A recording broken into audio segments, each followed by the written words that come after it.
자, 오늘 이제 1월 27일입니다. 오늘은 저희가 오랜만에 이제 다저스 얘기 한번 해보려고 하는데요. 오늘 어떤 얘기냐? 이 벨린저 선수 얘기인데, 사실 벨린저 선수 얘기 요즘에 좋은 얘기가 들려올 수는 없는 그런 상황이지만, 그렇죠. 또 약간 어떻게 보면 굴욕이라고도 할 수 있는 기사가 현지에서도 나왔었던 것 같아요. 그렇습니다. 지난 24일이었죠. 메이저리그 트레이드 루머스라는 사이트에서 내셔널리그 각 팀별 취약한 포지션과 해결 방안이라는 제목으로 이제 기사가 나왔었는데, 네. 다저스의 가장 취약한 포지션으로 중견수를 꼽았는데요. 그 중견수가 바로 벨린저의 주 포지션 아니겠습니까? 그렇죠. 2021 시즌에 이 중견수, 다저스의 중견수 WR이 0.8이었대요. 이게 전체 26위니까 사실 다저스라고 한다면 이제 내셔널리그 서부지구 뭐 올 시즌에는 뭐 아쉽게 2등을 차지를 했지만 그동안 이제 여태 쭉 강자로 군림을 해왔고 매년 우승 후보로까지 꼽히는 팀인데 중견수 포지션에서 이렇게 큰 구멍이 났다라는 점은 그렇지. 좀 아쉬운 부분인 것 같습니다. 그리고 또 벨린저가 누구야? 2017 시즌에 내셔널리그 당시 신인 홈런 1위 기록 세우면서 신인상 탔죠. 2019 시즌에는 40홈런 넘게 치고 3할 넘게 치면서 내셔널리그 MVP까지 차지했던 선수인데, 네. 아니 언제 이렇게 된 거야? 선수 가치가. 약점으로 지적될 정도로 지금 그치. 벨린저 선수의 폼이 좋지 못하다. 예, 일단 지난 시즌 성적을 한번 살펴보겠습니다. 95경기에서 홈런 10개를 치긴 했는데 36타점밖에 되지 않았었고요. 무엇보다도 타율이 1할 6푼 5리, OPS는 0.542입니다. 아, 정말 뭐 벨린저 선수의 이름을 지워놓고 본다면 야, 이거 빨리 왜 2군 안 보내냐, 마이너리그 안 보내냐, 뭐 이런 얘기가 예. 나와도 할 말이 없을 그런 성적이긴 한데, 베이스볼 리퍼런스 기준으로 WAR은 마이너스 1.5승. 팀이 그러니까 1.5승만큼 해가 됐다. 피해를 끼친 거죠. 대체 선수만 못한 활약을 펼쳤습니다. 그리고 그러다 보니까 이제 시즌 막판에는 이 벨린저 선수를 대신해서 크리스 테일러가 중견수로 나오거나 혹은 이제 개빈 럭스가 이제 외야로 나가는, 이제 중견수로 나가는 뭐 이런 경우도 종종 있었던 것 같습니다. 맞습니다. 어쨌든 이 매체에서 이 다저스가 벨린저를 살리기 위해서 여러 포지션에서 그를 활용을 노력했지만 최악의 부진을 겪었다. 중견수가 고정되어 있지 않다는 점은 우승을 노리는 팀에게는 치명적일 수가 있다. 올해 성적이 어떨지도 의문이고, 하지만 다저스는 아직 과거의 MVP였던 벨린저를 포기할 준비는 안 됐다라고 이제 얘기를 하고 있네요. 실제로 이 논텐더를 할 수도 있다는 전망도 있었지만 1,700만 달러의 재계약을 맺으면서 벨린저에 대한 믿음을 드러낸 상황이죠. 그렇죠. 네. 뭐 그렇지만 대비책을 마련하기 위해서 크리스 테일러가 이미 재계약을 한 것이고, 이제 추가적으로 직장 폐쇄가 끝나면 전문 외야수 혹은 이제 중견수가 가능한 유틸리티 선수를 그렇죠. 영입할 가능성도 있지 않을까라고 이제 얘기를 했습니다. 일단 매체에서 말한 대로 배츠나 폴락이 중견수로 뛰는 거는 이제 사실상 불가능하다고 봐야겠죠. 네. 시거 이적으로 이제 테일러는 어쨌든 내야수로 기용될 가능성이 높긴 합니다. 네. 뭐 이루수로 개빈 럭스를 박아놓고 키우는 방안을 생각도 하겠지만, 개빈 럭스의 타격감이 예전 같지 않다면 크리스 테일러가 이루수로 더 많이 출전을 할 수도 있겠죠. 뭐 만약에 이제 지명 타자 제도가 도입이 되면 이제 터너가 저스틴 터너가 지명 타자로 가고, 그렇죠. 테일러가 3루를 삼루로 보는 갈 그림, 수도 있고. 그런 예. 것도 많이 좀 생각을 할 수 있을 것 같습니다. 하지만 테일러의 활용도가 높은 거는 역시 외야수도 볼 수 있다는 점이고, 그런 점에서 벨린저의 부진이 길어진다면 올 시즌에도 테일러가 중견수로 상당한 경기를 소화할 수도 있어 보입니다. 그렇습니다. 어쨌든 이 벨린저가 어떻게 하다가 여기까지 오게 됐는지, 이 벨린저 선수의 요 타임라인을 저희가 한번 좀 살펴보도록 하겠습니다. 네, 일단 2017 시즌에는 앞서 말씀드린 대로 내셔널리그 이 올해 신인으로 선정이 됐었고요. 39개의 홈런을 때려냈었습니다. 그리고 2018 시즌에는 타격에서 다소 부진하면서 홈런을 20개대를 쳐내면서 좀 부진했었죠. 근데 그때도 성적은 OPS 0.8대였으니까 지금 그렇죠. 생각하면 이게 부진이지만, 그리고 그때 수비에서도 정말 큰 발전을 이뤄내면서 맞아요, WAR은 높았었어요. 근데 2019 시즌에 특히 전반기에 타격에 완전히 감을 잡으면서 3할이 넘는 타율 47홈런을 때려내면서 내셔널리그 MVP까지 차지하는. 그렇습니다. 근데 사실 2020년부터 이 아까 말씀해 주신 거지만 이 2019년 후반 그리고 2020년에도 벨린저 선수가 뭔가 이상하다, 타격 메커니즘적으로 벌써 무너진 게 아니냐라는 얘기는 사실 있어 왔었거든요. 그렇습니다. 일단 2019 시즌 5월까지 4할 타율을 기록하고 있었던 벨린저인데 이후에 떨어진 성적이 결국 3할 극초반대로 끝난 그렇죠. 거거든요. 그리고 2020 시즌에는 어쨌든 2할 3푼대 타격을 기록하는데 그쳤잖아요.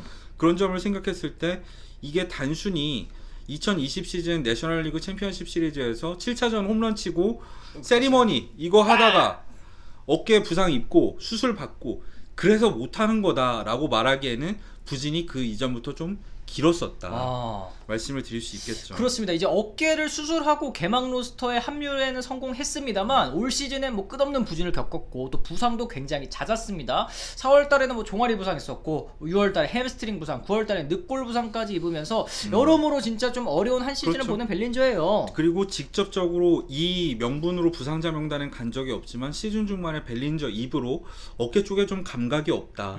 이런 말을 하면서 수술 후유증을 불안하게 하는 그런 말을 하기도 했었죠. 그래요. 사실 이제 부진, 이 벨린저 선수의 부진이 아까 말씀해 주셨던 것처럼 올해가 처음이 아니고 사실 2018년에도 사실 소포모 징크스다 첫 번째 부진을 겪었던 적이 있잖아요. 네. 근데 그거를 또 어떻게 극복해냈는지 한번 살펴보면 좋을 것 같습니다. 일단 그때 당시에는 이제 새 타격 코치와 함께 이제 배트를 좀 수평으로 낮추는 작업을 했었죠. 너무 극단적인 어퍼 스윙이었기 때문에 배트와 공이 닿는 궤적과의 면적을 최대한 넓히는 데 주력을 하면서 이 컨택면에서 큰 개선을 이뤄냈었고요. 네. 또 스탠스로 놓고 봤을 때는 이제 앞쪽을 살짝 열어놓는 오픈 스탠스를 하면서 변화구 대처 능력을 좀 키울 수 있었던 게 반등 비결인데, 기본적으로 벨린저의 타격폼은 마이너리그 시절부터 굉장히 복잡했었죠. 그렇죠. 골프 스윙처럼 온몸을 다 쓰는 스윙이고, 사실상 이 무릎 그리고 골반 쪽에 부담이 많이 갈 수밖에 없는 극단적인 어퍼 스윙 타격폼인 건 큰 변화가 없었거든요. 네, 그러니까 이때 당시에 타격폼을 수정할 때도 이 벨린저의 타격폼이 너무나도 경로가 스윙 궤적이 효율적이지 못하다라는 얘기가 있었거든요. 특히 가장 문제였던 거 여러분들 기억하고 계실 거예요. 신인 시즌 벨린저는 거의 서서 타격했습니다. 무릎을 안구리 부리다시피 했었어요. 그렇죠. 예, 그런 문제가 있었죠. 그러니까 결국에는 벨린저도 새 타격폼에 적응하기 위해서 또 피땀을 흘렸던 시절이 있었고 또 올 시즌 같은 경우에도 여러 가지 이제 시도를 해봤고 그게 이제 통했었던 게 가을 야구였잖아요, 사실은. 그렇죠. 어쨌든 가을 야구에서 배트를 짧게 잡고 이제 홈플레이트 근처에 붙어 서면서 어쨌든 타율은 3할 오픈 3리, OPS도 0.9를 넘는 활약을 펼치긴 했었는데 네. 홈런은 하나밖에 없었어요. 그러니까 장타력을 회복한 게 아니라 임시 방편으로 배트를 짧게 잡고 컨택에 주력을 하면서 이런 타율을 기록할 수 있었지만, 이게 결국에는 타격 메커니즘을 수정한 게 아니기 때문에 네.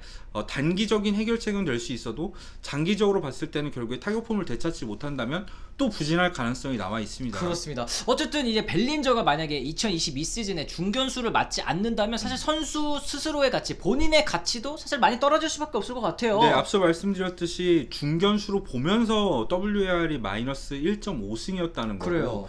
벨린저가 만약에 중견수가 아니라 1루수였다면은 WAR 마이너스 2승 이상이 나올 수도 있는 상황입니다. 그러니까 벨린저의 선수 가치가 거의 없어지기도 하고, 벨린저가 또 외야수 수비로서는 이제 골드글러브를 탈 만큼 수비를 진짜 잘하긴 하잖아. 그렇죠, 맞아요. 어깨도 정말 강하고 수비 범위도 넓기 때문에 다저스는 일단 시즌 초반에는 벨린저를 중견수로 기용할 것으로 보입니다. 그렇습니다. 어쨌든 지금 다저스 같은 경우에는 이제 맥스먼 씨, 이 주로 1루수로 나섰던 먼시 선수의 몸 상태가 관건일 수밖에 없는데요. 일단은 뭐 먼시 선수가 수술은 하지 않은 그런 상황이기 때문에 그렇죠. 먼시가 만약에 1루를 맡는다면 말씀드린 것처럼 벨린저 선수 중견수로 나서게 될 것이고, 만약에 먼시가 몸 상태 좀 안 좋다라고 했을 때는 이제 어떤 보관을 다저스가 가지고 올지. 근데 그때도 웬만하면 벨린저는 중견수로 나오는 게 팀 입장에서나 선수 그렇죠. 본인에게 있어서 좀 좋은 방향이랄 거라는 생각이 듭니다. 맞습니다. 하지만 뭐 추가적인 1루수 보강이 없다면 역시 먼시의 대체 1번은 벨린저라고 봐야겠죠. 맞습니다. 네. 네. 과연 내년, 이제 아니죠, 올 시즌이죠. 올 시즌 벨린저 선수의 이 포지션이 어디일지, 그리고 저희가 말씀드린 것처럼